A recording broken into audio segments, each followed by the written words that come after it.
ধন্যবাদ মাননীয় প্রধান উপদেষ্টা মহোদয়কে আমাদেরকে আজকে এই চমৎকার আয়োজনে সামিল করবার জন্য। আমি কোনো ভূমিকা ছাড়াই মূল কথায় প্রবেশ করছি, সময় খুবই কম। আমাদের এই ছোট্ট এবং ক্ষুদ্র বাংলাদেশে ছোট বড় অনেক সমস্যাই আমাদের আছে।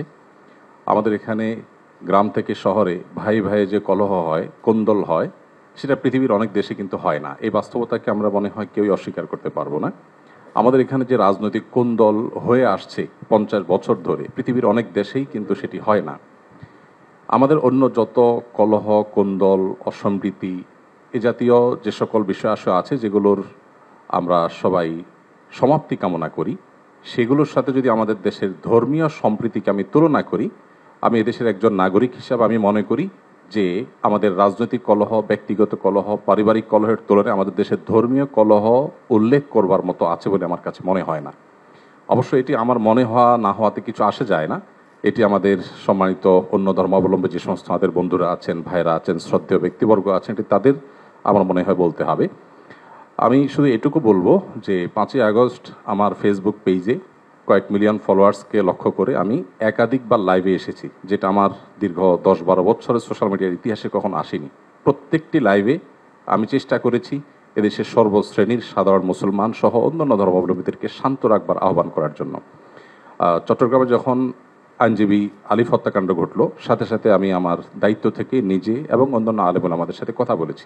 আমি যতটুকু জানি এখানে অনেক সিনিয়র ব্যক্তিবর্গ আছেন, ওলামা একরাম আছেন। এদেশে ওলামা একরাম সবসময় সম্প্রীতি এবং শান্তি বজায় রাখার জন্য তারা কাজ করে চলেছেন, এবং আমার জানা মতে ওলামা একরাম রিনাউন্ড কোনো আলেম কখনো অন্য ধর্মাবলম্বীদের কোনো প্রকার শান্তি বিঘ্ন সৃষ্টি করার মতো কোনো কাজ, কোনো আহ্বান, কোনো উদ্যোগ তারা কখনো নিয়েছেন বলে আমার জানা নেই। পৃথিবীর অনেক দেশে যারা আমাদেরকে সকাল বিকাল নসিহত করেন, আমি তাদের প্রতি শ্রদ্ধা রেখে বলছি, সেখানে যেরকম আমরা দেখি দলে দলে মানুষ গিয়ে বিভিন্ন ধর্মাবলম্বীদের উপাসনালয়ে হামলা করে, আমাদের দেশে বিচ্ছিন্ন ঘটনা ঘটে না আমি তা বলবো না, তবে রিনাউন্ড ওলামা একরাম অত্যন্ত দায়িত্বশীল এবং দায়িত্বশীলতার পরিচয় তারা দিয়ে থাকেন। আমার মনে হয় এই জিনিসটা আমাদের অব্যাহত গতিতে এগিয়ে নিয়ে যেতে হবে। আমি আমাদের অন্য ধর্মাবলম্বী যে বন্ধুরা আছেন, ভাইয়েরা আছেন, তাদেরকে বলবো প্রপাগান্ডায় আমরা যেন কোনোভাবে কান না দেই। আপনারা যদি কখনো সমস্যা বোধ করেন, আমি ব্যক্তিগতভাবে বলতে পারি আমার কথা, 5ই আগস্টে একটি হিন্দু পরিবার একজন মেজরের মাধ্যমে আমার সাথে যোগাযোগ করেছিলেন।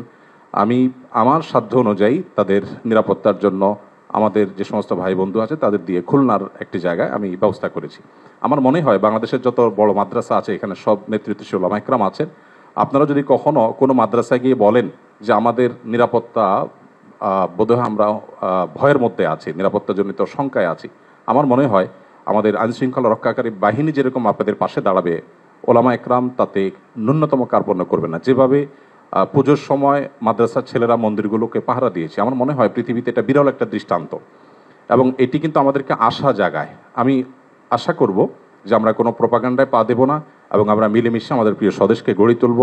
আমরা যে যে ধর্মে বিশ্বাসী হই না কেন, প্রিয় স্বদেশটা আমাদের সকলের। আমাদের স্বদেশে কোনো কালিমা লাগুক আমরা চাই না। আমরা সকলের সম্মিলিতভাবে ঐক্যবদ্ধ থাকতে চাই, ঐক্যবদ্ধ রাখতে চাই। আমরা যদি সবাই ঐক্যবদ্ধ থাকি তাহলে আমাদের দেশটি ভালো থাকবে, আমরা ভালো থাকবো। আমি আশা করছি আমাদের ঐক্যে কেউ চির ধরাতে পারবে না, এবং এক্ষেত্রে আমাদের সীসাডালা প্রাচীরের মতো চলতে হবে। আমাদের কোনো সমস্যার জায়গা থাকলে অবশ্যই আপনারা বলবেন, আমরা সেই জায়গাটাকে সংশোধন করব। কিন্তু আমরা আমাদের প্রিয় স্বদেশকে সমৃদ্ধ দেখতে চাই, মাথা উঁচু করে দাঁড়াতে পারে সেরকম দেখতে চাই।